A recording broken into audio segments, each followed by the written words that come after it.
sanguin, il déteste se mettre en avant, prendre des décisions ou trancher. On pourrait dire de lui que c'est un suiveur et pas un décideur. Clara, elle aime Ismaël comme il est. Elle travaille dans un centre médical pour accidentés comme psychomotricienne. Comme disent les parents, Clara a du caractère. Elle n'aime pas qu'on lui indique la marche à suivre. Un matin, Clara découvre qu'elle est enceinte d'Ismaël. C'est la plus belle chose qui pourrait leur arriver. Malheureusement, rien n'est aussi simple. D'abord, il va falloir officialiser leur union en se présentant aux parents. Si Ismaël va très vite comprendre que la pilule ne va pas être facile à avaler pour sa famille musulmane, Clara, elle, va tomber des nues. Elle, qui croyait ses parents des juifs ashkénazes ouverts et modernes, elle va découvrir qu'ils ne sont pas du tout prêts à accueillir un genre arabe. Le plus beau jour de leur vie est en train de se transformer en cauchemar, pour l'un comme pour l'autre. Donc on peut se poser des questions à propos de ce film.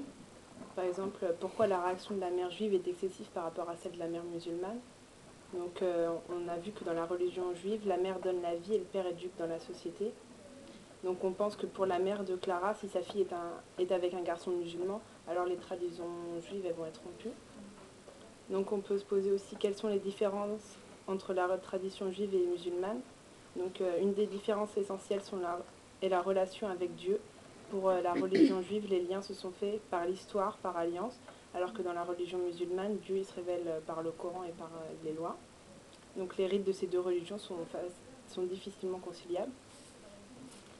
En conclusion, nous avons pu constater que malgré les différences au niveau des religions, le couple a pu fonder une famille en se basant sur des valeurs communes et en restant fidèle à leur religion.